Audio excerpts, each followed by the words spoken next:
Hello friends, welcome. देखिए, आज इस सेशन में हम लोग Bihar SSC second inter level exam यानी कि BSSC second inter level exam के लिए एडुटेरिया का जो नया प्रैक्टिस बुक आया हुआ है, यहाँ पर आप देख भी सकते हैं। एडुटेरिया बीएसएससी द्वितीय इंटर स्तरीय संयुक्त प्रतियोगिता परीक्षा 2023। और इस बुक में यहाँ पर देखिए टोटल 15 मॉडल प्रैक्टिस सेट्स दिए गए हैं। आज हम लोग सेट नंबर 14 को पूरे डिटेल में एक्सप्लेनेशन के साथ कवर करने वाले हैं। इससे पहले मैंने आपको सेट नंबर 1 से लेकर के सेट नंबर 13 तक को पूरी डिटेल में कवर करा दिया था। इसका मैंने प्लेलिस्ट भी बना दिया है और प्लेलिस्ट का लिंक आपको डिस्क्रिप्शन बॉक्स में मिल जाएगा, या फिर आप चैनल पर चले जाइए और प्लेलिस्ट ओपन करके सभी वीडियोज़ को देख लीजिएगा। फ्रेंड्स देखिए, चैनल पर अगर आप पहली बार विजिट कर रहे हैं तो चैनल को सब्सक्राइब कर लीजिए और जो बगल में बेल आइकन है, घंटी का निशान है, उसको ज़रूर दबा लीजिएगा, ताकि जब भी Bihar SSC second inter level exam से संबंधित कोई भी इंपॉर्टेंट वीडियो अपलोड किया जाए तो उसका नोटिफिकेशन सबसे पहले आपके पास पहुंच जाए। तो चलिए फ्रेंड्स, बिना देरी किए हुए सेशन आज का स्टार्ट करते हैं। एक बार सभी लोग प्लीज़ सेशन को लाइक कर दीजिए और जब सेशन समाप्त हो जाएगा तो इसे कम से कम एक ग्रुप में अवश्य ही शेयर कर दीजिएगा। तो फ्रेंड्स, जैसे मैंने आपको बताया है कि आज इस सेशन में हम लोग BSSC second inter level exam के लिए एडुटेरिया का जो नया प्रैक्टिस बुक आया हुआ है, जिसमें टोटल 15 मॉडल प्रैक्टिस सेट्स दिए गए हैं, आज हम लोग सेट नंबर 14 को कवर करने वाले हैं। एक सेट और रह जाएगा, कल आपको कंप्लीट करवा दूंगा और सभी 15 सेट का पीडीएफ आपको टेलीग्राम चैनल पर मिलेगा। टेलीग्राम चैनल का लिंक आपको इस वीडियो के डिस्क्रिप्शन बॉक्स में मिल जाएगा। टेलीग्राम से जुड़िए। चलिए स्टार्ट करते हैं। एक बार सभी लोग जल्दी से सेशन को लाइक कर दीजिएगा। देखिए फ्रेंड्स, पहला प्रश्न पढ़ेंगे आज के सेशन का। पहला प्रश्न है कि समुद्र की गहराई किस यंत्र द्वारा मापी जाती है। अगर आप आंसर पहले से जानते हैं तो आंसर कमेंट बॉक्स में देकर के बताते चलिएगा। इससे क्या होगा कि आपका बेहतरीन तरीके से रिवीजन होते चलेगा और साथ ही साथ जो भी मैं एक्सप्लेन करूंगा उसको भी ध्यानपूर्वक जरूर सुनिएगा। इस तरह से एक प्रश्न के साथ साथ आपके 2 से 3 प्रश्न जो हैं कवर होते चलेंगे। अब यहाँ पर देखिएगा, समुद्र की गहराई किस यंत्र के द्वारा मापी जाती है। तो समुद्र की गहराई मापने वाला यंत्र जो है यह फैदोमीटर है। फैदोमीटर यहाँ पर राइट आंसर हो जाएगा। अल्टीमीटर से वायुयान की ऊंचाई मापी जाती है। बैरोमीटर से वायुदाब मापा जाता है और एक मैनोमीटर है। मैनोमीटर जो है, मैनोमीटर, इससे गैसों का दाब मापा जाता है मैनोमीटर से। अच्छा, एक ओडोमीटर है। ओडोमीटर से क्या मापा जाता है? तो ओडोमीटर से जो है वाहनों द्वारा तय की गई दूरी मापी जाती है। और एक लैक्टोमीटर है। लैक्टोमीटर से क्या मापा जाता है? तो लैक्टोमीटर से दूध की शुद्धता मापी जाती है। तो इन सभी पॉइंट्स को फ्रेंड्स ध्यान रखिएगा। चलिए उसके बाद नेक्स्ट क्वेश्चन कर लेंगे। दूसरा प्रश्न है कि पृथ्वी की आयु का मापन निम्न में से किस विधि द्वारा किया जाता है। पृथ्वी की आयु का मापन पूछा जा रहा है। तो देखिए, पृथ्वी की आयु का मापन जो है यह यूरेनियम विधि से किया जाता है। यूरेनियम विधि के द्वारा पृथ्वी, पुरानी चट्टानों, इन सब की आयु ज्ञात करने में यूरेनियम डेटिंग विधि का प्रयोग किया जाता है। अच्छा, यहाँ पर देखिए कार्बन डेटिंग विधि है। इसके द्वारा कार्बनिक पदार्थों की आयु ज्ञात की जाती है। कार्बन डेटिंग विधि के द्वारा कार्बनिक पदार्थों की आयु ज्ञात किया जाता है। चलिए उसके बाद देखिएगा कि आरएच फैक्टर जो है, आरएच कारक किस जंतु में देखा गया था। ब्लड में पाया जाता है आरएच फैक्टर और इसकी खोज लैंड स्टीनर और विनर ने किया था। ठीक है ना, लैंड स्टीनर और विनर ने किया था। लैंड स्टीनर जो आपका जो ब्लड ग्रुप है उसके फादर इसको कहा जाता है, इनको जन्मदाता कहा जाता है। ब्लड ग्रुप का खोज इन्होंने किया था। इन्होंने लैंड स्टीनर और विनर ने आरएच फैक्टर का जो खोज किया था, पता लगाया था। एक तरह का यह एंटीजन है जो रक्त में होता है। और इन्होंने रीसस बंदर में, एक रीसस बंदर है उसी में इस तत्व का पता लगाया था, इसीलिए इसका नाम आरएच फैक्टर दिया गया। तो ये बंदर हो जाएगा रीसस बंदर। ठीक है ना। चलिए उसके बाद देखिएगा कि मिलेराइट निम्न में से किसका अयस्क है। देखिए फ्रेंड्स, 2017 में Bihar SSC first inter level अभी आया हुआ था। मतलब ये दूसरी बार आया हुआ, सेकंड इंटर लेवल है।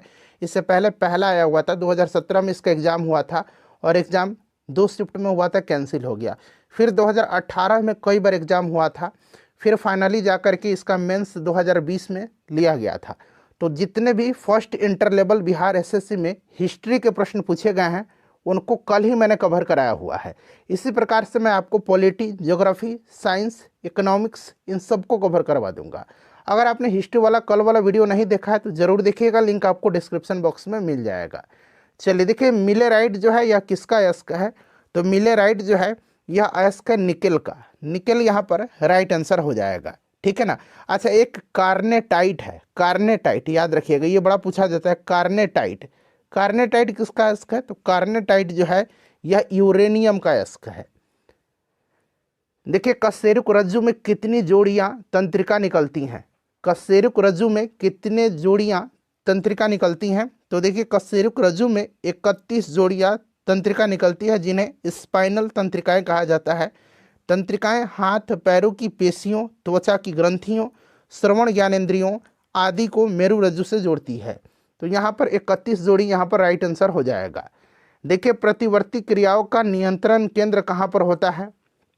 प्रतिवर्ती क्रियाओं का नियंत्रण केंद्र जो होता है यह कशेरुक रज्जु यानी कि मेरु रज्जु में होता है। तो यहाँ देखिए कशेरुक रज्जु दिया गया, option number A right answer हो जाएगा। चलिए उसके बाद देखिए मानव शरीर के तापकरण के संबंध में कौन सा कथन जो है सही दिया गया, ये आपसे पूछा जा रहा है। सर्दी के मौसम में घट जाता है, गलत दिया गया है। गर्मी के मौसम में बढ़ जाता है, ये भी गलत है। सर्दी के मौसम में बढ़ जाता है, ये भी गलत है। किसी भी मौसम में जो मनुष्य के शरीर का तापमान है वह बदलता नहीं है, उसमें कोई भी परिवर्तन नहीं होता है, ये वाला स्टेटमेंट सही दिया गया है। चलिए उसके बाद नेक्स्ट क्वेश्चन कर लेंगे कि रक्त में ऑक्सीजन की सांद्रता में कमी आने पर श्वास की गति क्या होगी। ये प्रश्न शायद आपको पहले भी इसी बुक वाले सेट में कहीं मिला था। तो देखिए सांद्रता की कमी जो होगी तो आपका क्या होगा, श्वास की गति जो होगी बढ़ जाएगी। तो ये बढ़ जाती है, देखिए सामान्य से बढ़ जाती है, option number A right answer इसका हो जाएगा। उसके बाद देखिए लंबाई की न्यूनतम इकाई निम्न में से कौन है? लंबाई की न्यूनतम इकाई जो है इसमें से कौन है? तो फ्रेंड्स इसमें से आपका फॉर्मीमीटर हो जाएगा। देखिए एक फॉर्मीमीटर में होता है 10⁻⁻15 मीटर, ठीक है ना। याद रखिए एक माइक्रोन में 10⁻⁻6 मीटर होता है, नैनोमीटर में होता है आपका 10⁻⁻9 मीटर, और एंगस्ट्रम में होता है आपका 10⁻10 मीटर। तो सबसे छोटा ऑप्शन नंबर बी फॉर्मीमीटर होगा। चलिए क्वेश्चन नंबर 10 कर लेंगे। यहाँ से है कि शरीर का ऐसा कौन सा अंग है जो हर समय काम करता रहता है? शरीर का ऐसा कौन सा अंग है जो हमेशा कार्य करता रहता है? तो यह अंग हृदय है। हृदय हमेशा काम करेगा, यदि यह काम करना बंद कर दे तो आपका हमारा काम तमाम हो जाएगा। इसीलिए हृदय जो होगा यहाँ पर राइट आंसर हो जाएगा, option number B correct answer हो जाएगा, ठीक है। चलो उसके बाद देखिएगा कि निम्न में से किसका या किनका बीमीय सूत्र जो है यहाँ पर देखिए। अब इसको मैं आपको समझा देता हूँ, देखकर बिल्कुल मत हड़बड़ाइएगा। देखिए यहाँ पर मास जो है वो 0 दिया गया है, यानी कि मास का यूनिट यहाँ पर देखिए केजी होता है। यह आपका लेंथ है, लेंथ का यहाँ पर देखिए पावर 1 दिया गया है, यानी कि ये अब तो केजी भूल जाइए, अब ये मीटर दिया गया है, ठीक है। और यहाँ ऊपर इन्वर्स में दिया गया है टाइम को, और टाइम यानी कि पावर 1 दिया गया है। अगर 2 रहा था तो यहाँ पर जैसे कि एल पर 2 रहा था पावर में, तो ये मीटर स्क्वायर होता है, ठीक है ना। तो 1 दिया गया यानी कि 1 मीटर है, ठीक है ना। तो 1 मीटर है, और यहाँ पर टाइम पर देखिए इन्वर्स में 1 दिया गया यानी कि बटा आपका सेकंड है। तो ये मीटर पर सेकंड किसका यूनिट है बताइए? तो यह सिंपल सा बात है, चाल का यूनिट होगा, option number A right answer हो जाएगा, ठीक है। चलिए अब त्वरण का देखिए एक समझा देता हूँ मैं। त्वरण का अगर आप डायमेंशनल फार्मूला लिखेंगे तो क्या होगा, त्वरण का एम, ठीक है ना, क्योंकि मीटर पर सेकंड स्क्वायर होता है त्वरण का यूनिट। तो इसको कैसे लिखेंगे, यहाँ पर एम मास 0 हो जाएगा। देखिए लंबाई यानी कि जो लेंथ है वो मीटर में एल 1 होगा, और इस सेकंड में यहाँ पर देखिए जब ऊपर इन्वर्स में जाएंगे तो -2 हो जाएगा। तो ये आपका इस तरह मतलब यहाँ पर टी हो जाएगा, इस तरह से टी हो जाएगा समय का। तो ये आपका त्वरण का डायमेंशनल फार्मूला है। तो इस तरह से आप ध्यान रखिएगा। श्वास के दौरान वायु के गमन का सही क्रम क्या है? श्वसन के दौरान वायु के जो गमन का है सही क्रम, तो सबसे पहले तो आपका नासा मार्ग होगा, फिर उसके बाद ट्रैकिया, फिर ब्रोंकाई, और फिर ब्रैक्यूल्स। तो यहाँ पर ऑप्शन नंबर यहाँ पर बी यहाँ पर राइट आंसर हो जाएगा। चलिए उसके बाद नेक्स्ट क्वेश्चन कर लेंगे कि निर्वात में गमन करने वाले तरंग कौन सा है इसमें से, बताइएगा। निर्वात में गमन करने वाला तरंग जो होता है ये आपका विद्युत चुंबकीय तरंग होता है। और यहाँ पर देखिए अनुप्रस्थ तरंग भी दिया गया है। तो आपने पढ़ा है कि प्रकाश अनुप्रस्थ तरंग है और ये आपका गमन करता है। तो चूंकि प्रकाश जो है ये विद्युत चुंबकीय अनुप्रस्थ तरंग है, ठीक है ना।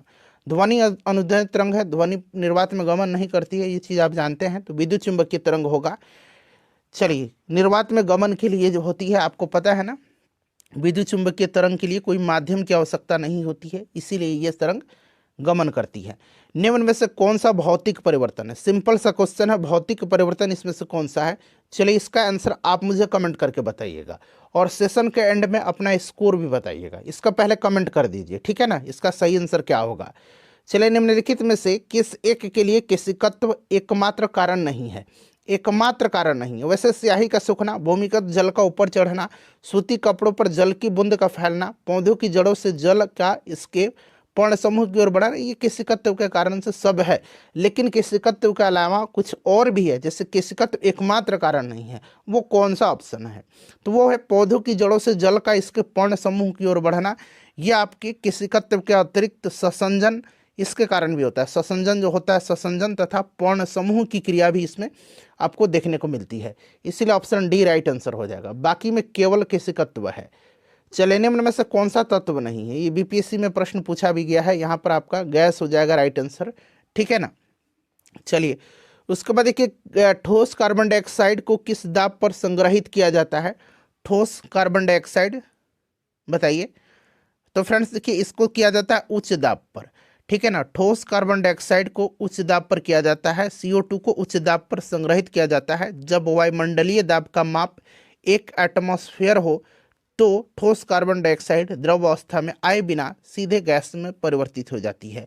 इसीलिए ठोस कार्बन डाइऑक्साइड को जो है शुष्क बर्फ भी कहा जाता है, ड्राई आइस कहा जाता है, ये आपने पढ़ा भी होगा। चले, तो यहाँ पर उच्च दाब हो जाएगा इसका राइट आंसर। उसके बाद देखिए, कृषि में प्रयुक्त यूरिया, यूरिया में नाइट्रोजन की मात्रा पूछा जा रहा है। यूरिया का फॉर्मूला बहुत ही सिंपल है, NH2CONH2। अब इसमें आपसे पूछा जाए कि यूरिया में नाइट्रोजन के कितने एमाइड समूह पाए जाते हैं, तो 2 एमाइड समूह पाए जाते हैं, ये ध्यान रखिएगा।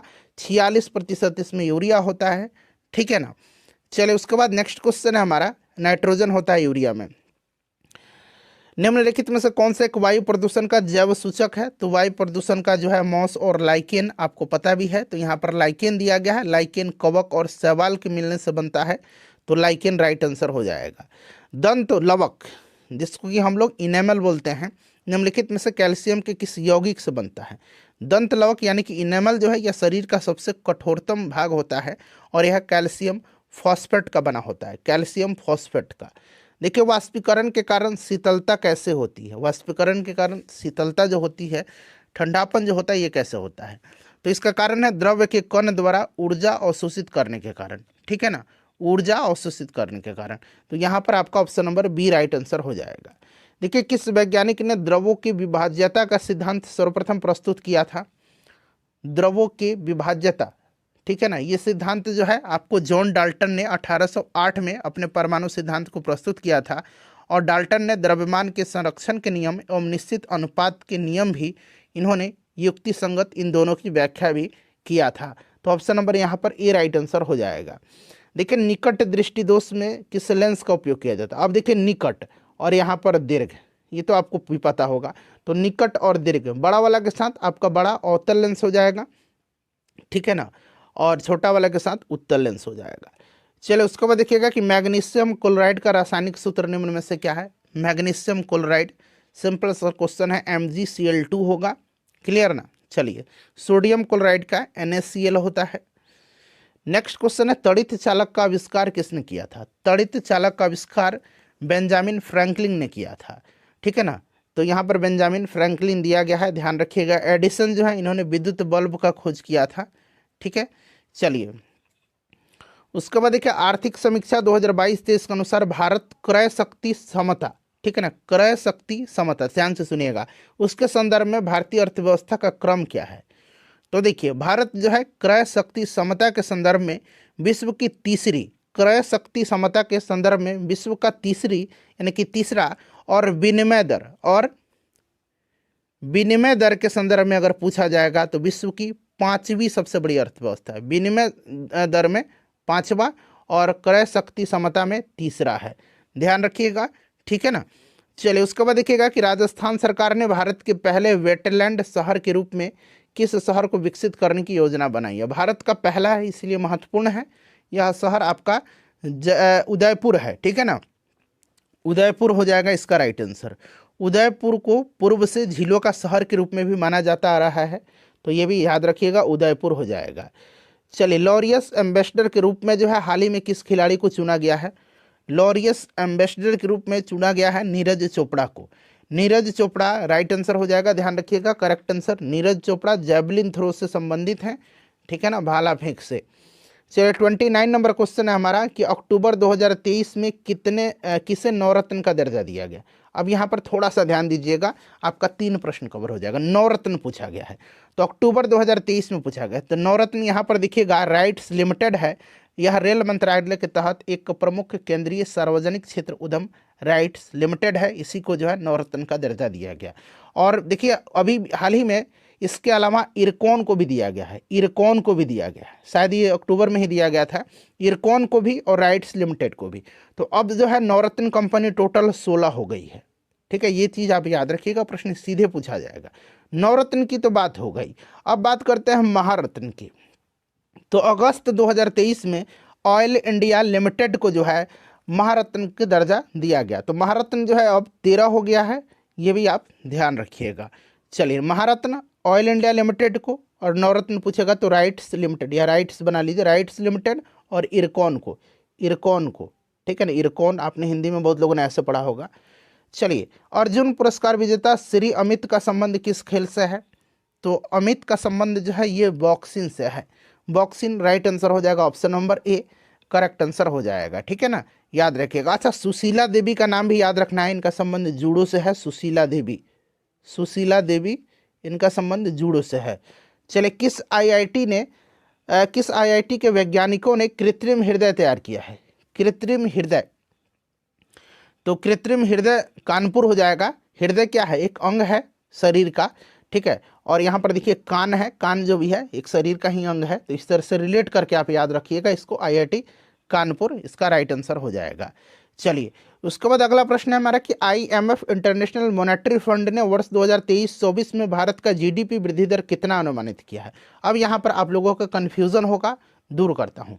देखिए, सबसे पहले आईएमएफ ने अप्रैल में 5.9 अनुमानित किया था। कब? तो अप्रैल में, यहाँ मैं लिखता हूँ, अप्रैल में 5.9 अनुमानित किया था। फिर जुलाई में इसको बढ़ा करके 6.1% कर दिया, जुलाई में 6.1% कर दिया, और फाइनली आखिरी बार अक्टूबर महीने में बढ़ा करके 6.3% अनुमानित किया है। तो प्रश्न में के हिसाब से देखें तो 5.9 ऑप्शन में दिया गया है, लेकिन आपको याद रखना है 6.1 किसने जुलाई में किया, और फिर अक्टूबर में 6.3% कर दिया है। तो अभी अगर पूछा जाएगा तो 6.3 ही आप लगा के आइएगा, ऑप्शन में तीनों में से कोई दिखेगा।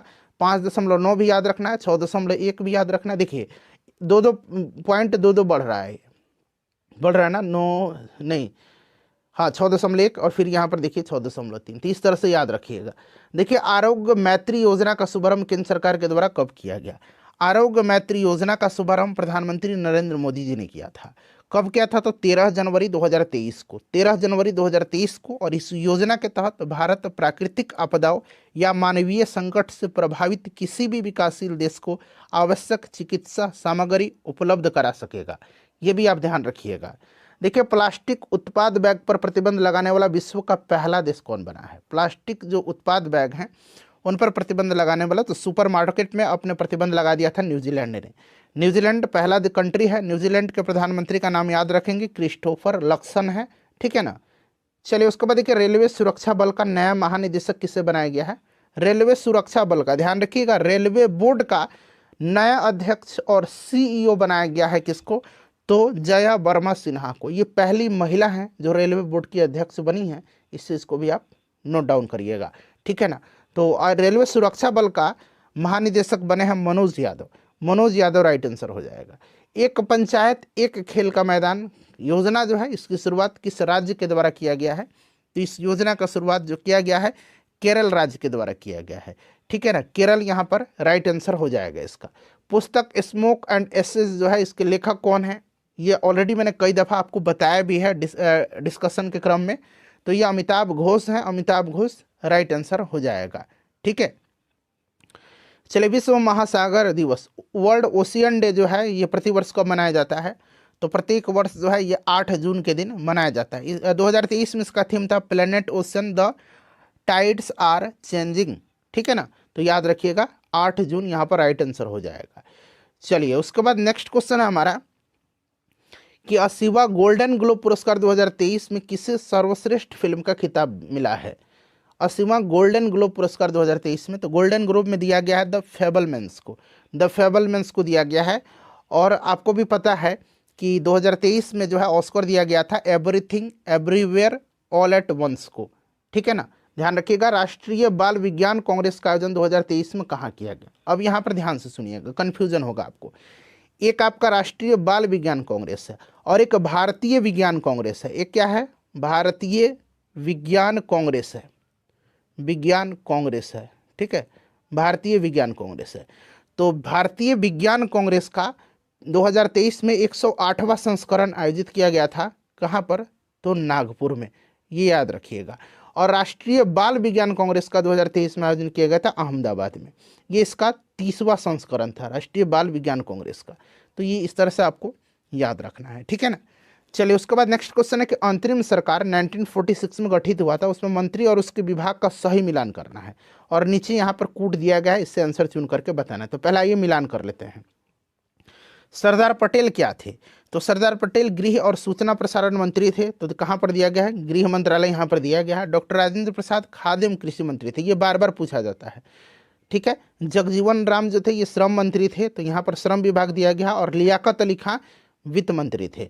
तो इस तरह से आप क्रम मिला लीजिएगा इसका 2 1, फिर यहाँ पर 4 और 3, 2 1 4 3, 2 1 4 3, जो कि 2 1 4 3 ऑप्शन नंबर सी में दिया गया है। चलिए, उसके बाद नेक्स्ट क्वेश्चन है किस अनुच्छेद के तहत संसद को संविधान में संशोधन करने की शक्ति प्रदान की गई है? संविधान संशोधन की प्रक्रिया दक्षिण अफ्रीका से लिया गया है और संविधान के भाग 20 में अनुच्छेद 368 आपको याद भी होगा, ठीक है। तो अनुच्छेद 368 यहाँ पर राइट आंसर हो जाएगा। देखिए, राष्ट्रीय आपातकाल की उद्घोषणा जारी होने के कितने माह के भीतर संसद के दोनों सदनों द्वारा अनुमोदित होनी आवश्यक है? कितने माह के भीतर? तो राष्ट्रीय आपातकाल की उद्घोषणा का अनुमोदन संसद के दोनों सदनों द्वारा 1 माह के भीतर करना आवश्यक है। किंतु आपातकाल की उद्घोषणा ऐसे समय में होती है जब लोकसभा का विघटन हो गया हो अथवा लोकसभा का विघटन 1 माह के समय में बिना उद्घोषणा के अनुमोदन के हो गया हो। तब उद्घोषणा लोकसभा के पुनर्गठन के बाद पहली बैठक से 30 दिनों के भीतर तक जारी होनी चाहिए, जबकि इस बीच राज्यसभा द्वारा इसका अनुमोदन कर दिया गया हो तब। तो यहाँ पर 1 माह हो जाएगा। निम्नलिखित में से किसकी नियुक्ति राष्ट्रपति द्वारा नहीं की जाती है? प्रधानमंत्री की नियुक्ति बिल्कुल करते हैं, संघ शासित प्रदेश के मुख्यमंत्री बिल्कुल इनको करते हैं, महान न्यायवादी को भी करते हैं। आर्टिकल 76 आपको याद होगा, अटॉर्नी जनरल जो अभी की कौन है? आर वेंकट रमनी है। कैबिनेट सचिव की नियुक्ति राष्ट्रपति के द्वारा नहीं की जाती है। कैबिनेट सचिव की नियुक्ति जो है प्रधानमंत्री की अध्यक्षता में मंत्रिमंडल की नियुक्ति समिति द्वारा किया जाता है। चलिए, उसके बाद देखिएगा कि भारतीय संसद निम्नलिखित में से किससे मिलकर के बनती है? तो ये भी भाई पूछने की बात है क्या? लोकसभा, राज्यसभा और राष्ट्रपति आपको याद भी होगा। Option number D correct answer हो जाएगा। चलिए, उसके बाद नेक्स्ट क्वेश्चन कर लेंगे, क्वेश्चन नंबर 46। देखिए, प्रश्न है कि उच्च न्यायालय के संदर्भ में निम्नलिखित में से कौन सा कथन सही दिया गया? उच्च न्यायालय हाई कोर्ट के संदर्भ में। अब पहले सारा ऑप्शन देख लीजिए, छोटा कर देता हूं ताकि आपको ऑप्शन दिखाई दे। चलिए, अभी भी नहीं दिख रहा है, अब दिख रहा है। अब ज़्यादा छोटा हो जाएगा तो फिर देखने में भी आपको कठिनाई होगी। एक एक करके सभी ऑप्शन को पढ़ लीजिए। देखिए, उच्च न्यायालय के संदर्भ में पूछा जा रहा है, ठीक है। तो उच्च न्यायालय में न्यायाधीशों की नियुक्ति संबंधित राज्य के राज्यपाल द्वारा की जाती, नहीं राष्ट्रपति के द्वारा की जाती, गलत है। उसके बाद देखो, उच्च न्यायालय के न्यायाधीशों की हस्तांतरण संबंधी राज्य के राज्यपाल के परामर्श के बाद राष्ट्रपति द्वारा की जाती, ये भी गलत है। इसमें से सही जो दिया गया है, ये देखिए तीसरा सही दिया गया सी नंबर। उच्च न्यायालय के न्यायिक पुनर्विलोकन की शक्ति राज्य विधानमंडल और केंद्र सरकार दोनों के अधिनियमों और कार्यकारी आदेशों की संवैधानिकता के परीक्षण के लिए है। बिल्कुल ये सही दिया गया है, ठीक है ना, ध्यान रखिएगा। चलिए आगे बढ़ते हैं। नेक्स्ट क्वेश्चन है हमारा, हाँ, और यहाँ पर देख लीजिएगा, अनुच्छेद 32 के तहत जो है उच्च न्यायालय नहीं सुप्रीम कोर्ट रिट जारी करता है, और अनुच्छेद 226 के तहत जो है आपका उच्च न्यायालय करता है, ठीक है ना। तो ये उच्चतम न्यायालय होना चाहिए और यहाँ पर उच्च न्यायालय, तो ये भी स्टेटमेंट गलत दिया गया।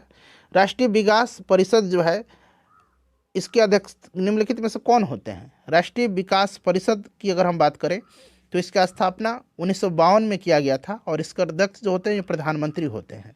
तो स्थापना भी याद रखिएगा 1952 में किया गया था, 6 अगस्त 1952 को। प्रथम संविधान संशोधन अधिनियम निम्न में से किस विषय पर किया गया था? पहला संविधान संशोधन जो आपका अधिनियम था, ये पहला संशोधन हुआ था 1951 में। ये सन याद रखना, पहला संविधान में संशोधन 1951 में किया गया था जो भूमि सुधार पर आधारित था। और इसी समय जो संशोधन हुआ था भारतीय संविधान में, इसमें 9वीं अनुसूची को जोड़ा गया था और भूमि संबंधी कानून को इसमें रखा गया था। तो ऑप्शन नंबर यहाँ पर सी राइट आंसर हो जाएगा। देखिए कि संविधान संशोधन द्वारा शिक्षा, वन, वन्य जीवों एवं पक्षियों का संरक्षण विषय को राज्य सूची से समवर्ती सूची में ट्रांसफर किया गया, स्थानांतरण किया गया था। सिंपल सा क्वेश्चन है, 42वां संविधान संशोधन। अब कौन कौन से समवर्ती सूची में आ गया है तो ये भी याद रख सकते हैं, शिक्षा, वन, वन्य जीवों एवं पक्षियों का संरक्षण, ये आप याद रख सकते हैं। 42वां संविधान संशोधन को मिनी संविधान भी कहा जाता है क्योंकि इसमें व्यापक संशोधन किया गया था, 1976 में हुआ था यह, ठीक है ना। चलिए उसके बाद नेक्स्ट क्वेश्चन कर लेंगे कि वर्तमान में राष्ट्रपति और मंत्रिपरिषद के मध्य संबंधों का संचालन निम्न में से किस संविधान संशोधन अधिनियम द्वारा संचालित होता है? तो यह 44वां संविधान संशोधन अधिनियम 1978 है, 1978 है, इसी के द्वारा जो है होता है, ध्यान रखिएगा। चलिए उसके बाद देखिए कृष्ण छिद्र सिद्धांत के प्रतिपादक कौन थे? कृष्ण छिद्र ब्लैक होल पूछा गया है, तो ये आपका एस चंद्रशेखर राइट आंसर हो जाएगा, एस चंद्रशेखर राइट आंसर हो जाएगा, ठीक है। चलिए उसके बाद नेक्स्ट क्वेश्चन है हमारा कि यूरोप में पेरेनीज पर्वत श्रृंखला है, पेरेनीज पर्वत श्रृंखला है, यह किन दो देशों को अलग करती है? ये क्वेश्चन कई दफ़ा पूछा भी जा चुका है। तो पेरेनीज जो है ये स्पेन और फ्रांस को अलग करती है, तो स्पेन और फ्रांस दिया गया है। आल्प्स पर्वत श्रृंखला भी आपका यूरोप में ही है, ध्यान रखिएगा, आल्प्स, और जूरा भी यूरोप में ही पड़ता है, जूरा, आल्प्स, ये सब।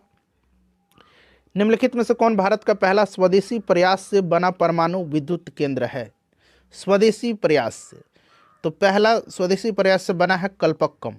कल्पक्कम कहाँ पर है? तमिलनाडु राज्य में है, ठीक है ना। चलिए तमिलनाडु में है कल्पक्कम, ऑप्शन नंबर यहाँ पर तारापुर महाराष्ट्र में है, ठीक है ना।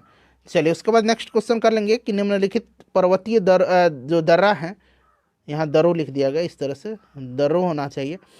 तो जो दर्रा है या दर्रे कहिए, सही क्रम उनका बताना है पश्चिम से पूर्व में, पश्चिम से। हाँ अब देखिए यहाँ पर हिमाचल प्रदेश, सिपकिला हिमाचल प्रदेश में है, उसके बाद हम लोग आ जाएंगे आपका लिपुलेख उत्तराखंड में है, ठीक है ना। फिर उसके बाद अब चलना है हम इसमें नाथुला और बोमडिला में, यानी कि बोमडिला अरुणाचल में है और नाथुला आपका कहाँ पर है? सिक्किम में, तो सिक्किम हो जाएगा, ठीक है ना। और फिर आपका बोमडिला हो जाएगा अरुणाचल प्रदेश में। तो क्रम देखिए 1 4 2 3, 1 4 2 3, ऑप्शन सी में दिख गया। चलिए उसके बाद नेक्स्ट क्वेश्चन हमारा कि एन्नौर बंदरगाह कहाँ पर स्थित है? एन्नौर बंदरगाह जो है ये कहाँ पर स्थित है? एन्नौर बंदरगाह जो है ये तमिलनाडु में स्थित है, ठीक है ना, तमिलनाडु में स्थित है। यह बंदरगाह कोरमंडल तट पर अवस्थित है, याद रखिएगा, तो ये तमिलनाडु हो जाएगा। पारादीप उड़ीसा में है, ठीक है ना। चलिए उसके बाद देखिएगा ये आपका वनस्पति प्रकार दिया गया है और उसका क्षेत्र दिया गया, मिलान करना है। तो आपका यहाँ पर माकवी जो हो जाएगा ये कहाँ पर हो जाएगा? भूमध्य सागरीय क्षेत्र। फिम्बस जो हो जाएगा ये आपका हो जाएगा दक्षिण अफ्रीका। चैपरेल कैलिफोर्निया और मैटोरेल आपका चिली हो जाएगा। तो ये मिलाइए 2, फिर आपका 3 1 4, 2 3 1 4 कहाँ पर दिया गया? ऑप्शन नंबर ए में देख सकते हैं। वातावरण के जैविक एवं अजैविक घटकों की अंतःक्रिया से विकसित तंत्र को क्या कहते हैं? तो जैविक और अजैविक दोनों दिया गया है, ठीक है ना। तो इसको हम लोग पारिस्थितिकी तंत्र कहते हैं और पारिस्थितिकी तंत्र शब्द सर्वप्रथम 1935 में एजी टांसले ने दिया था, यह भी आप याद रख सकते हैं, ठीक है। चलिए उसके बाद नेक्स्ट क्वेश्चन कर लेंगे। तो यहाँ पर पारिस्थितिकी तंत्र हो जाएगा और पारिस्थितिकी तंत्र के जैविक और अजैविक घटकों के बीच संबंध को क्या कहा जाता है? तो होलो, यहाँ हम लिख देता हूँ, इसको कहा जाता है होलो केनोसिस, ठीक है ना। अंग्रेजी में लिख देता हूँ आपका होलो, COENOSIS, ठीक है। चलिए देखिए मौसम आधारित फसल बीमा योजना सर्वप्रथम लागू की गई थी। मौसम आधारित फसल बीमा एक प्रधानमंत्री फसल बीमा योजना है। तो प्रधानमंत्री फसल बीमा योजना को 18 फरवरी 16 को लॉन्च किया गया था, प्रधानमंत्री फसल बीमा योजना को।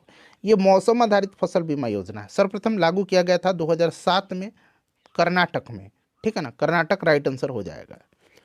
कृषि मूल्य आयोग की स्थापना कब किया गया था?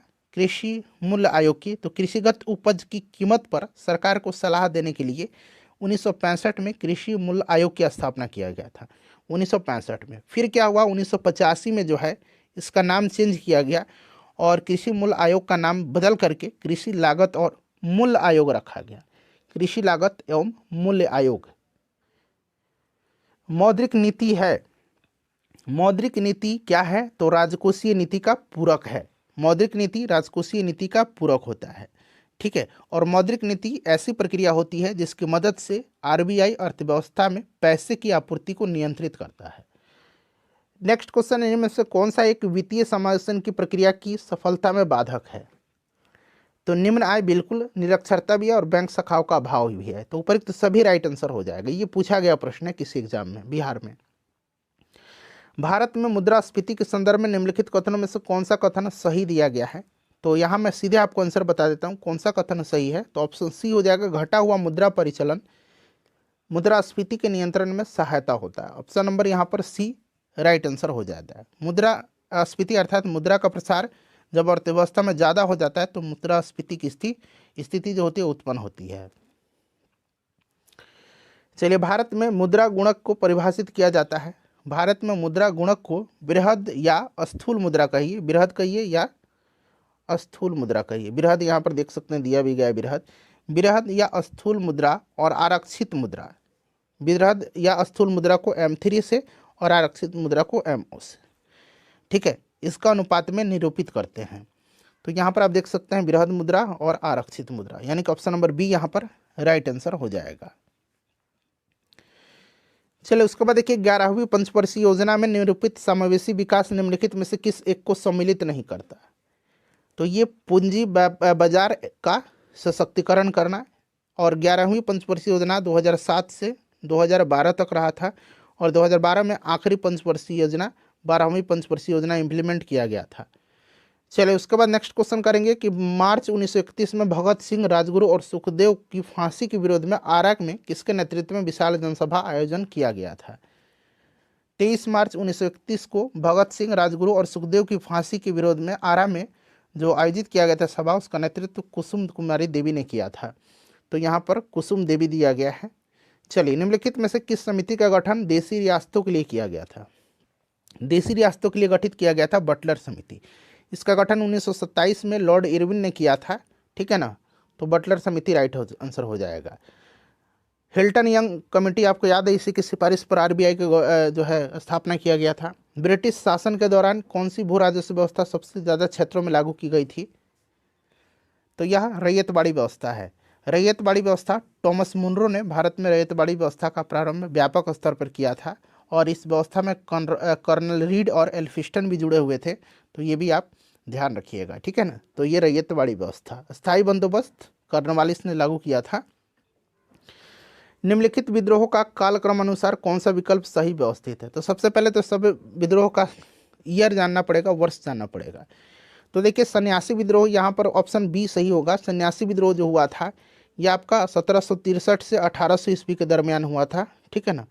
उसके बाद नील विद्रोह आपका 1859 से 1860 के दरमियान हुआ था। उसके बाद पाबना विद्रोह की बात करते हैं, 1873 से 76 के दरमियान हुआ था, ठीक है।